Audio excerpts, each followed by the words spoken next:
Buenas tardes, buen día. Para este video lo grabo en la tarde. Buen día, jóvenes. Esperando que todos se encuentren bien.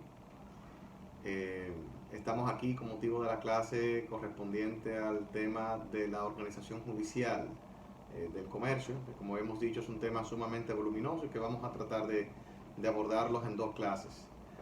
Esta clase va a comprender el procedimiento que se desarrolla entre los tribunales ordinarios con motivo del tema de la organización judicial. Y la otra clase vamos a tratar de que sea referente a la jurisdicción arbitral, ¿verdad? Que es un tema más amplio y de mayor grosor y que necesita, ¿verdad? Se necesita de mayor concentración, mayor estudio por parte de ustedes. Pero como hemos visto, como ustedes tienen en el WhatsApp, en el grupo, es un material sumamente extenso y es importante que le vayan dando ya esa ojeadita, ese estudio reflexivo al tema en cuestión. Esta parte del material no es tan extenso, ¿verdad? Y lo ideal que sea así para no agobiarlos, ¿verdad? Precisamente por la situación en que estamos, el proceso electoral, que ustedes puedan también dedicar tiempo a esa faena a la cual estamos convocados todos los dominicanos el día 5 del mes de julio. Bien, jóvenes, el tema de la organización judicial del comercio es sumamente importante porque nos permite conocer cuáles son los tribunales o las jurisdicciones llamadas a conocer de los litigios que se suscitan en esta materia. Como hemos visto anteriormente, la materia civil y la materia comercial prácticamente son hermanas porque son ramas del derecho privado. Y en nuestro país se conocen por el mismo tribunal de primera instancia, a diferencia de lo que ocurre en Francia, donde existen efectivamente tribunales de comercio. Por eso el autor en su obra hace una breve disquisición de lo que existe en Francia y lo que existe entre nosotros como tribunales de comercio. Cuando aquí se le llama tribunales de comercio, no se está haciendo referencia a una jurisdicción especializada, sino al mismo tribunal de primera instancia que tiene plenitud de jurisdicción. Esa plenitud de jurisdicción viene dada por el hecho de que conoce asuntos penales, asuntos civiles, asuntos comerciales. Por eso es que las cámaras civiles aquí se denominan, en sus facetas de tribunales de primera instancia, se denominan cámaras civiles y comerciales. O sea que tienen esa plenitud de jurisdicción, lo cual vamos a ir explicando. Bueno, antes de entrar en esos detalles más profundos, es importante que nosotros entendamos de qué se trata el tema de la competencia, ¿verdad? Y la competencia es un tema que ustedes ya han venido analizando ya desde el procedimiento civil 1. Me imagino que ya lo habrán dado, el procedimiento civil 1. La competencia no es más que la actitud que tiene un juez o tribunal para conocer y fallar determinados asuntos. Eso es importante que lo retengan. O sea, esa actitud, esa capacidad que tiene un juez o tribunal para conocer y decidir las controversias que se someten a su consideración es lo que técnicamente hablando denominamos como competencia. Y la competencia puede ser de dos órdenes: la competencia en razón de la materia o competencia de atribución, y la competencia en razón del territorio. La competencia en razón de la materia está subordinada al cumplimiento de tres elementos, fundamentalmente, pero bueno, está determinada por diversos factores que nos van a decir a nosotros, porque nos van a responder determinadas cuestionantes: la naturaleza del asunto, el orden del tribunal y la materia. O sea, ¿de qué se trata? Cuando damos respuesta a esas interrogantes, un asunto de qué naturaleza es, de naturaleza civil, de naturaleza penal, de naturaleza laboral, eso va entonces a la jurisdicción correspondiente. El orden del tribunal también está subordinado a ello, porque nosotros tenemos tribunales del orden civil, del orden penal, del orden laboral, del orden de tierra, contencioso administrativo, etc. Entonces decimos el orden, el grado y el grado, por ejemplo, también. El grado determina ante cuál tribunal se debe introducir una demanda. Que ustedes saben que nuestra organización judicial empieza por los juzgados de paz y termina en la Suprema Corte de Justicia.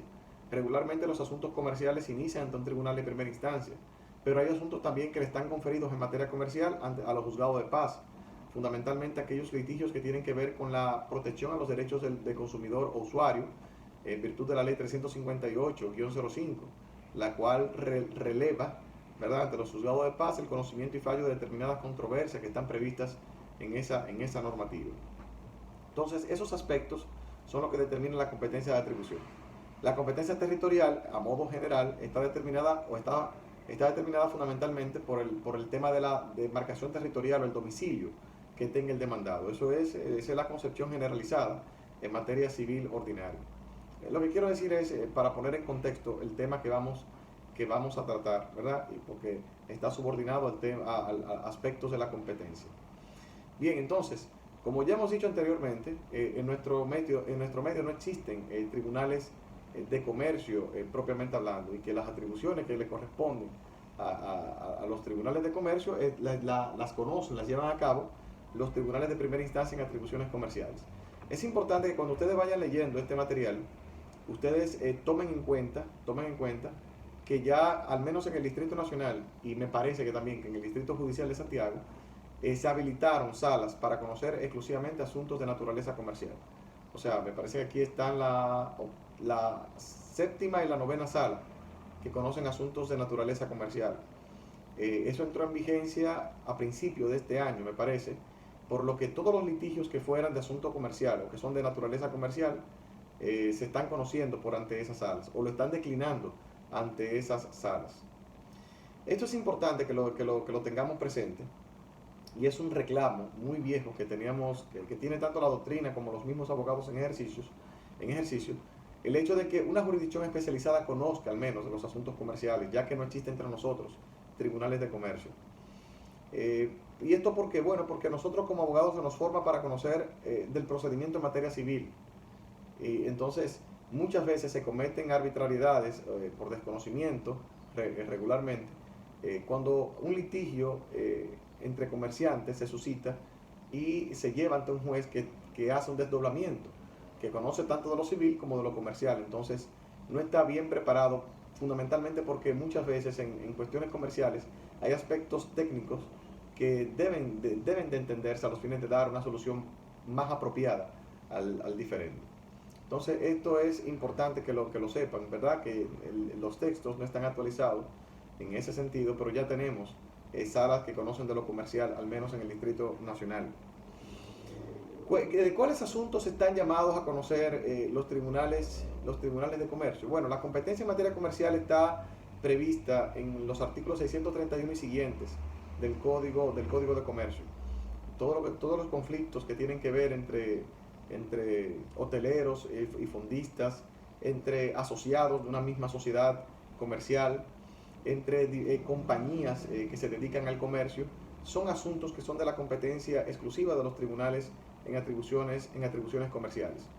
Esa competencia viene dada no solamente por el Código de Comercio, en los textos antes citados, en los artículos 631 y siguientes de ese ordenamiento jurídico, sino que también la misma ley de sociedades comerciales prevé la competencia el Tribunal de Primera Instancia en atribuciones comerciales en todo lo que tiene que ver con los procesos corporativos, los diferendos que se puedan suscitar a propósito de ello, así como también las controversias o contestaciones que surjan entre asociados de una misma sociedad comercial, lo cual reitera la disposición que está contenida en los artículos 631 al 634 del Código de Comercio. O sea, que esta competencia de los tribunales de comercio viene dada por diversas normativas, por la Ley de Sociedades, así como también por el Código de Comercio de la República Dominicana. ¿Cuáles aspectos determinan la competencia de los tribunales de comercio? De manera fundamental, cuando existen contestaciones entre asociados de una sociedad comercial o entre compañías comerciales. Pero muchas veces existe diferendos en cuanto al procedimiento o las atribuciones del tribunal de primera instancia para conocer contestaciones cuando surgen por un lado un comerciante y por otro lado un ente que no es comerciante. Muchas veces ahí existen diferendos en cuanto a qué tribunal es competente para conocer de esa contestación. El autor trata el tema en el capítulo en cuestión y nos dice, bueno, de manera clara, cuando dos entidades son comerciantes, evidentemente debe ser el Tribunal de Comercio. El problema es cuando uno de ellos no es comerciante. Y aquí dependerá entonces los roles que asuman cada uno en el litigio, ¿verdad? Si el demandado es un civil, evidentemente el tribunal competente será el tribunal civil. Pero si el demandado es un comerciante, el demandante podrá optar entre el procedimiento civil o el procedimiento comercial y en esas atribuciones por ante qué tribunal y en qué atribuciones se va a conocer del diferendo. Es importante que se sepa que, bueno, hasta hace poco, antes de la creación de estas salas comerciales, prácticamente los abogados llevaban todos los litigios conforme el procedimiento civil. Porque es importante que ustedes sepan que no solamente se prevé que el tribunal de primera instancia pueda actuar en atribuciones comerciales, sino que también existe un procedimiento comercial previsto en el Código de Procedimiento Civil. Y aquí me quiero detener para que entiendan bien esto. Es el Código de Procedimiento Civil el instrumento legislativo que regula tanto el procedimiento civil como el procedimiento comercial. El procedimiento comercial está taxativamente arreglado en los artículos 414 y siguientes de ese ordenamiento jurídico, de ese instrumento legal. Entonces, no solamente el hecho de que existe un tribunal en atribuciones comerciales, sino que también que existe un procedimiento de naturaleza comercial, que si usted se acoja a esa plenitud de jurisdicción, entonces deberá emplearlo para poder conocer su caso en atribuciones comerciales. Pues entonces, como hemos dicho ya, el procedimiento a utilizar, ¿verdad?, dependerá del rol que asuman los litigantes en este litigio. Otro aspecto que también merece la pena resaltar es el hecho de qué acontece en caso de que se debía llevar el procedimiento civil en vez del comercial, o viceversa. Un litigante, en este caso el demandante, que es quien impulsa el proceso, lleve ese litigio mediante el procedimiento civil cuando debía ser comercial, o viceversa. ¿Qué hacer en este caso? Se verificaría una incompetencia del tribunal. ¿Pudiera la parte demandada demandar o solicitar, mejor dicho, la incompetencia del tribunal a través de una excepción de procedimiento? La respuesta es negativa. Es negativa fundamentalmente por el hecho de que es el mismo tribunal que conoce de la contestación. Lo que aquí varía es la atribución con que se conoce.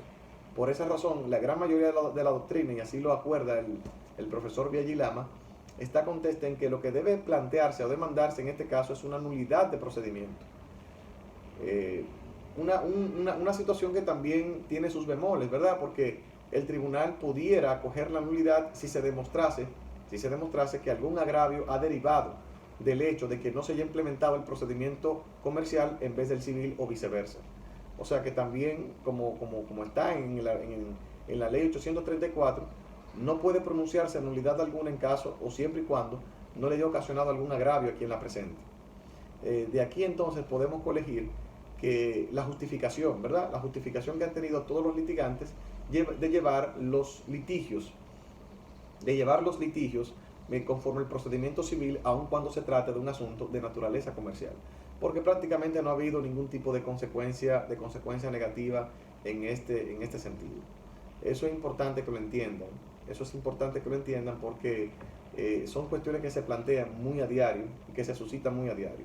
Pero ustedes se preguntarán, quizás como estudiantes, ¿qué beneficio, qué ventaja me da a mí llevar un procedimiento conforme al procedimiento comercial y no llevarlo conforme al procedimiento civil, que es el que regularmente conocemos, que es el que regularmente se estudia? Porque la gran mayoría de abogados no conoce el procedimiento comercial, aun cuando está previsto, ¿verdad?, escondido, y que no se le dedica tanto material en el Código de Procedimiento Civil. Fíjense, señores, evidentemente las ventajas son muchas. Si se trata de un asunto de naturaleza comercial, lo ideal sería que se lleve conforme al procedimiento comercial y no conforme al procedimiento civil, por varias razones, y una de ellas es la flexibilidad con que el legislador trata los asuntos comerciales. Cuando digo flexibilidad me refiero al hecho de que un litigio de naturaleza comercial no está sujeto al rigorismo con que están sujetos los litigios en materia civil, por el formalismo de la materia civil. Ustedes saben que a diario se conocen o se suscitan, se plantean, se realizan una multiplicidad de transacciones comerciales, y que muchas veces esas transacciones no están amparadas en documentos tan formalistas como la ley impone a los contratos en materia civil, etc. Por esa razón existe flexibilidad de prueba en materia comercial. Y tal como lo dijimos antes de este primer parcial, en materia comercial es fuente de derecho los usos y costumbres. O sea, puede acontecer que aunque usted no tenga un documento plenamente firmado por las partes, ¿verdad? Haciendo referencia a un contrato de naturaleza comercial, puede ser que los usos y la costumbre en que nosotros negociamos, ¿verdad?, sean de una determinada manera que no está necesariamente prevista o regulada de manera formal en el Código de Procedimiento Civil o en el Código de Comercio. Por esa razón, entonces, existe flexibilidad de prueba a los fines de que usted pueda, como demandante, probar la realización de una determinada transacción comercial, y por esa razón conviene que sea conforme al procedimiento comercial que se conozca tal o cual demanda, si es en esa materia. Y usted se preguntará, ¿y eso no lo podríamos hacer en caso de que utilizásemos el procedimiento civil? No, porque el procedimiento civil está sujeto a su rigor. Para ponerles un ejemplo, si usted demanda por la vía civil y mediante el procedimiento civil la rescisión de un contrato, usted tiene que aportar la prueba de la existencia de ese contrato, conforme a todo el procedimiento que la ley prevé para los contratos civiles. Si es un contrato de donación, tiene que estar físicamente y ese tipo de cosas. Pero, por ejemplo, usted compró unas mercancías y lo hizo a través del internet, por ejemplo. Un clic demuestra la aceptación y demuestra la culminación de un contrato. Usted puede irse a una página de internet donde se compró o se adquirió el bien o servicio, validar la página a través de los mecanismos de telecomunicaciones y ese tipo de cosas, certificado por el Indotel, y ya ahí tiene la prueba de que usted adquirió un determinado bien o servicio. Pero vámonos de forma más simple. Por ejemplo, usted es un comerciante y regularmente vende mercancías a crédito, y necesariamente no hay un contrato, sino que hay un simple cartoncito en su establecimiento comercial, o hay una facturita que no fue debidamente firmada, pero que se demuestra que fue despachada. Entonces eso es una prueba, lo cual en materia civil y conforme al procedimiento civil no se pudiera verificar, porque para que un contrato sea válido en materia civil necesariamente tiene que estar firmado por las partes. Fíjense que el Código de Comercio establece que son válidos los contratos en los cuales, por ejemplo, se demuestra que las mercancías fueron entregadas, aunque no esté firmado ningún tipo de documento. O sea, lo que quiero decir con todo esto es la flexibilidad con que el legislador trata los asuntos o los procedimientos comerciales, precisamente porque se dan con mayor agilidad y con mayor frecuencia que los actos civiles. Y por esa razón, entonces, existe esa holgura en cuanto al sistema probatorio en esta materia. Bien, otro aspecto que llama la atención del capítulo, y lo digo así sin ningún tipo de orden, porque no tengo el texto acá, no tengo el libro acá en mi oficina el día de hoy, lo dejé en otro lugar, y por eso lo refiero al tema de forma aislada, sin seguir un orden lógico, tal como lo hace la doctrina o el capítulo. Otro elemento que llama la atención es el tema de la competencia territorial en materia comercial. En materia comercial existe una competencia territorial diferente o distinta a la competencia en materia civil ordinaria. Ustedes saben que en materia civil la competencia se rige conforme al artículo 59 por la regla actor secutor forum rei. O sea, en materia personal, el tribunal competente es el del domicilio del demandado. Por una cuestión lógica y elemental, si usted quiere pelear conmigo, usted tiene que venir a mi territorio para que se conozca una eventual demanda. Si, por ejemplo, usted es demandante y reside en el Distrito Nacional, usted quiere demandar a Juan Pérez, que vive en Puerto Plata, usted tiene que conocer esa demanda por ante el Tribunal de Primera Instancia de Puerto Plata. Ese es el principio general en materia civil ordinaria. En materia comercial también existe ese principio, pero también existen otras alternativas también para conocer una eventual contestación en materia comercial. Y ello está referido, por ejemplo, al lugar donde se hizo la promesa o donde la mercancía también debía ser aprobada, o donde la mercancía debía ser recibida. Entonces tenemos una triple competencia territorial en materia comercial, no solamente por el domicilio del demandado, sino también el lugar donde se hizo la promesa, en caso de que se haya hecho una promesa de venta o promesa de compra, o el lugar donde debía recibirse las mercancías. Cualquiera de esos tribunales puede ser competente para conocer de esta contestación. Bien, también otros aspectos que revisten interés con relación al capítulo son ya el aspecto procedimental. El aspecto procedimental, cómo se inicia, cómo se instrumenta una demanda comercial, ya que hemos visto, ¿verdad?, los tribunales de primera instancia, cómo se divide en facetas. O sea, ustedes saben que los tribunales de primera instancia son tribunales ordinarios, ¿verdad? El hecho de que sean tribunales ordinarios quiere decir que conocen de todos aquellos asuntos, de todos los asuntos, salvo aquellos que la ley de manera expresa le encomienda a otros tribunales, que en este caso serían los de excepción. La gran división, ¿verdad?, entre los tribunales es que los clasifica entre tribunales ordinarios y tribunales de excepción. Los tribunales de primera instancia son tribunales ordinarios y ahí está, ¿verdad?, los tribunales competentes para conocer de los litigios comerciales. Tribunales de excepción, por ejemplo, son los tribunales de tierras, tribunales laborales, tribunal contencioso administrativo. Son tribunales de excepción porque solamente están llamados a conocer de aquellos asuntos que la ley de manera expresa les encomienda. Entonces, eso es importante que lo tengan presente. Como se trata de un tribunal ordinario, ¿verdad? Entonces tenemos que saber cómo se instrumenta esta demanda comercial. Es diferente el procedimiento a la materia civil. Ustedes saben que en materia civil el trámite se inicia a través de un acto de emplazamiento. Un acto de emplazamiento, ¿verdad?, que debe contener las formalidades que enuncia el artículo 61 del Código de Procedimiento Civil Dominicano. O sea, de manera fundamental y para establecer esa distinción, el aspecto relativo al término de la comparecencia es lo que difiere en esta materia comercial. En materia civil, el término de la comparecencia es del de la octava franca. ¿Qué quiere decir esto? Que en los 10 días calendario que siguen a la notificación del acto de emplazamiento, el demandado debe constituir abogado a través de un acto de alguacil, evidentemente. En materia comercial, no rige el mismo sistema. En materia comercial, primero se enrola ante el tribunal la fijación de la audiencia. O sea, el enrolamiento no es más que la fijación de la audiencia. En materia comercial, usted fija la audiencia o enrola la causa, y cuando el tribunal entonces le dé el auto de fijación de audiencia, entonces usted notifica a la contraparte, o sea, la parte demandada, usted notifica el acto de citación. Porque en materia civil se denomina emplazamiento, en materia comercial, así como en materia de referimiento y en materia de divorcio, el acto que invita a la otra parte a comparecer ante un tribunal se denomina citación. Esa citación tiene como elemento cardinal el hecho de que se notifica a fecha fija, se notifica a día y fecha fija, porque ya usted ha obtenido ya la correspondiente ordenanza o fijación o auto de fijación de audiencia, que ya conoce previamente ya cuál es el día que se va a conocer de esa demanda ante el tribunal. Entonces esto es importante. Y otro elemento importante es que entre el día de la notificación de la demanda y la fecha de la audiencia por lo menos debe mediar 3 días calendario. Fíjense la brevedad con que está supuesto a conocerse de esta contestación, totalmente diferente a la materia civil, donde usted notifica un acto de emplazamiento, la otra parte debe darle el correspondiente avenir y después debe darle el correspondiente constitución de abogado para después usted entonces notificarle el correspondiente acto de avenir al abogado que haya designado la parte demandada como representante de sus intereses. En materia comercial es más simple el procedimiento. En materia comercial nada más se notifica un acto de citación y el día pautado para conocer de esa contestación, entonces va el demandado asistido de su abogado y se conoce la controversia.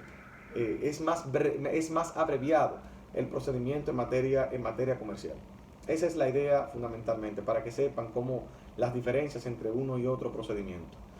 Otro aspecto que llama la atención es el tema, antes de entrar en esto, lo que tiene que ver con los recursos, es importante hacer referencia a otros elementos, y está supeditado de manera fundamental. Está supeditado al tema de la prueba, al tema de la comparecencia personal, cómo se verifica en materia civil, y también a la brevedad con que se pueden conocer las demandas. Es importante que ustedes sepan que, aunque la ley permite que usted notifique a fecha fija y que notifique por lo menos un día franco antes del conocimiento de la vista, también si usted necesita que la audiencia se conozca a un término mucho más breve, la parte demandante puede solicitar al juez presidente de la Cámara Civil un auto para que pueda él como demandante notificar a la otra parte, al demandado, a breve término. Ustedes lo pueden ver ahí en el material, en el texto, en el capítulo. Esas demandas a breve término son aquellas que se necesitan de una comparecencia urgente, de un conocimiento urgente de ese proceso. O sea que en esta materia, si amerita, por ejemplo, que se conozca una contestación porque, por ejemplo, hay una mercancía en un puerto que no puede zarpar por alguna situación, algún tipo de incumplimiento, y el factor tiempo está de por medio, el juez puede conocer a un término mucho más breve, a un periodo mucho más breve, esta contestación. Y se puede, por ejemplo, citar de hora a hora o hasta los fines de semana también, si así lo dispone el juez presidente, en caso de que caiga esa contestación un viernes o algo por el estilo. Para continuar con esto también, es importante que ustedes sepan, como habíamos dicho, el tema de la prueba y el tema de la comparecencia personal. En materia civil, por ejemplo, la comparecencia personal está restringida a eventos muy específicos.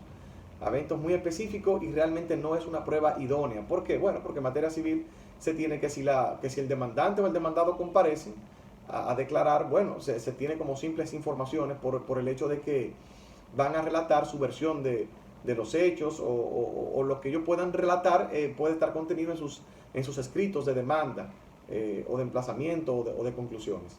En materia comercial se estila y es más común que las partes comparezcan personalmente, porque muchas veces los negocios, o sea, se dan de una manera producto de la confianza y de la flexibilidad y de la agilidad con que se producen las transacciones comerciales, que solamente las partes pueden explicar a los jueces. Y por eso es de mucha utilidad que en materia comercial se haga comparecer a las mismas partes para que depongan ante el tribunal en qué consistió la negociación y dónde residió el tema del incumplimiento. Por ejemplo, yo tengo un caso actualmente llevado ante la Corte de Apelación, donde el juez de primer grado, el tribunal de primer grado, rechazó a mi cliente la demanda sobre la base de que no se demostró de que la parte adversa a mi cliente haya recibido las mercancías, porque las facturas no fueron firmadas debidamente por él. Pero sin embargo, nosotros apelamos y estamos arguyendo ante la Corte de Apelación que era la costumbre cómo se negociaban entre ellos, y que de hecho hay correos electrónicos que demuestran que recibieron la mercancía y que no efectuaron el pago, que los pagos se les requerían de manera constante por vía telefónica y también por correo electrónico. Todas esas pruebas y cómo se daban las negociaciones de manera consuetudinaria se explican regularmente de manera verbal, y por eso se acostumbra que en esta materia, en la materia comercial, las partes comparezcan personalmente. Por eso es un mecanismo muy idóneo para hacer prueba en materia comercial. Y ya que estamos hablando de prueba, es importante que nosotros expliquemos la relevancia de la prueba, tanto en materia civil como en materia comercial. Y parte de lo que hemos comentado ya anteriormente. En materia civil, el sistema probatorio es muy rígido. Es muy rígido porque está sometido, por ejemplo, a documentos escritos, documentos auténticos bajo firma privada, informes periciales. O sea, la prueba está muy regulada en materia civil. En materia comercial, como ya hemos dicho anteriormente, es más flexible el sistema probatorio y se admite la más amplia libertad de prueba. Tal como ustedes lo pueden ver en el material, en materia comercial no existe limitantes en cuanto a las pruebas que usted quiera hacer valer para demostrar la veracidad de los hechos que usted escribe en su demanda o en su defensa. También es importante reseñar, ya que estamos hablando de procedimiento, el tema de los recursos. ¿Cuáles recursos están abiertos contra las decisiones dictadas en atribuciones comerciales? Y es importante que ustedes sepan que el capítulo relativo a los recursos no existe distinción en cuanto si se trata de la materia civil o la materia comercial, porque, por ejemplo, no existe apelación en materia comercial. Existe la apelación tanto para la materia civil como para la materia comercial. Eso quiere decir que toda sentencia que sea susceptible de recurso de apelación, no importa la materia, se va a conocer conforme a las previsiones contenidas en el Código de Procedimiento Civil relativos a la materia comercial o a la materia civil, porque la apelación es una para cualquiera de las materias, y está regulado en el artículo 443 del Código de Procedimiento Civil Dominicano. Lo que sí, el autor tiene una pequeña confusión o incurre en un desliz con relación al recurso de oposición. Yo no sé si ustedes están todavía dando procedimiento civil 2 y comete un error al señalar que las sentencias dictadas en materia comercial se pueden recurrir en oposición aun cuando las partes hayan concluido al fondo de sus pretensiones. Es importante que ustedes sepan, como cuestión de admisibilidad del recurso de oposición, que el recurso de oposición solamente es admisible contra las sentencias dictadas en última instancia y en defecto por falta de comparecer, lo cual equivale a decir que la parte puede ser que no haya comparecido en persona o aun cuando haya comparecido no haya pronunciado conclusiones sobre el fondo del proceso. Eso es importante que lo sepan, no solamente por tratarse de un tema que atañe a la materia comercial, sino también a la materia civil, porque la ley no distingue la oposición en materia comercial y en materia civil. Es la misma, es el mismo recurso de oposición que se puede interponer y que está previsto en los artículos 149 y siguientes del Código de Procedimiento Civil Dominicano. O sea, lo que quiero decir es que el recurso de oposición es admisible contra las sentencias dictadas en defecto por falta de comparecer en última instancia, por falta de comparecer, o que haya mediado un defecto por falta, o que la sentencia se reputa contradictoria, para no hacerlo más difícil. Una sentencia se reputa contradictoria cuando la parte demandada haya sido citada a persona o a domicilio. La sentencia se reputa contradictoria. O cuando, habiendo sido citado de manera regular el demandado, este no presente conclusiones en la audiencia. Entonces, en esos casos, la sentencia que se dicte en esas condiciones se reputa contradictoria. Y toda sentencia que se repute contradictoria no puede ser admisible un recurso de oposición contra la misma. Entonces es importante tener eso claro, porque pueden ustedes confundirse con lo que dice el autor, que plantea en una parte que puede introducirse el recurso de oposición aun cuando la parte haya concluido al fondo de sus pretensiones, y eso no es admisible. Ese no es el sentido y la orientación que refleja el artículo 149 del Código de Procedimiento Civil. Pues bien, entonces son admisibles el uso en materia comercial del recurso de oposición, el recurso de apelación, el recurso de tercería. Como esto no es una clase de recursos, entonces no vamos a adentrarnos en abundar sobre el tema de los recursos. Hay una materia que está prevista para esos fines. También en esta materia también se hace uso de manera muy frecuente de la vía del referimiento. Tampoco, ¿verdad?, es una materia en la cual se trata el tema del referimiento, porque eso es parte del procedimiento civil 1, pero en esta materia es muy usual el uso de la vía del referimiento, y el referimiento lo conoce, ¿verdad?, como ustedes saben, el juez presidente de la Cámara Civil y Comercial, y que está supeditado a conocer de un procedimiento breve, sencillo, en el cual está supuesto llamado a dictar una decisión de carácter provisional que no prejuzga el fondo en aquellos casos en los cuales se avisore un daño inminente o una turbación manifiestamente ilícita. O sea, en esta materia también el uso de la vía del referimiento también existe, también se da con mucha mayor frecuencia en estos procesos de naturaleza comercial. También en materia comercial, también se da también que usted puede como demandante pedir al juez que le faculte, ¿verdad?, la ejecución provisional sobre minuta. También se da en esta materia siempre y cuando las circunstancias así lo prevean, y aun cuando se trata de una sentencia que sea susceptible de ser impugnada por cualquier vía ordinaria recursiva. Así que también, si el juez lo entiende pertinente, puede disponer que su sentencia sea ejecutoria, no obstante cualquier recurso que se interponga contra la misma. Es importante también señalar que una sentencia de ese tipo solamente puede ser atacada por el uso de la vía por ante el juez presidente de la Corte de Apelación, actuando en atribuciones de referimientos. Bien, jóvenes, esto es prácticamente el procedimiento en materia comercial. No sé si se me ha quedado algo porque no tengo libro acá, pero yo entiendo que esto prácticamente resume el capítulo o la parte, ¿verdad?, que tiene que ver con el Tribunal de Primera Instancia en atribuciones comerciales. Ustedes saben ya que la otra parte está referida al tema del arbitraje, el cual es sumamente extenso, y que yo voy a necesitar que ustedes, para que me puedan entender, lean el material. Es importante que yo trazaron algunas pautas para que ustedes no tengan que leer todo ese material, no puedan concentrarse en todo ese material, y es que lo que tiene que ver con el arbitraje en virtud del Derek Kafta no tienen que leerlo, pero sí yo le voy a pedir a ustedes que, para conocer bien esta materia, más que leer todo ese material que es importante, se concentren también en la ley sobre arbitraje comercial. Me parece que la ley 489-08, ustedes la pueden procurar, buscarla en internet, es la ley sobre arbitraje comercial. Esa ley, si ustedes se leen la ley, no tienen que leer tanto material, no tienen que concentrarse en tanto material, porque prácticamente todo este material está referido a lo que tiene que ver con los tratados internacionales, todos los tratados internacionales que hemos suscrito en materia comercial, y que se torna muy abundante.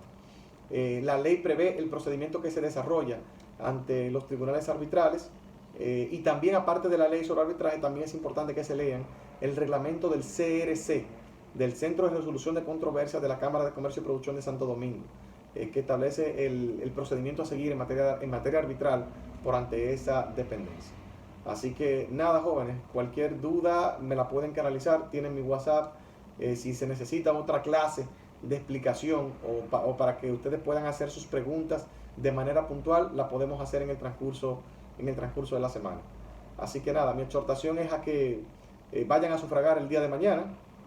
Es importante para la democracia y que los jóvenes se empoderen respecto de sus derechos ciudadanos y que hagan valer su voz en esta oportunidad. Ustedes saben que sin hablar de orientaciones políticas, ustedes saben que tenemos nada más una sola oportunidad cada 4 años para elegir nuestras autoridades, y es importante que hagamos uso de ese derecho como ciudadanos, para que después mañana no se estén quejando de que quien está en el poder no les representa o algo por el estilo. Así que nada, vayan y hagan y ejerciten ese derecho que está previsto en la Constitución, no como una obligación, sino como un deber ciudadano. Así que nada, y estudien el material en el transcurso de la semana. Ustedes tienen mi contacto y cualquier cosa siempre estamos a la hora. Feliz día.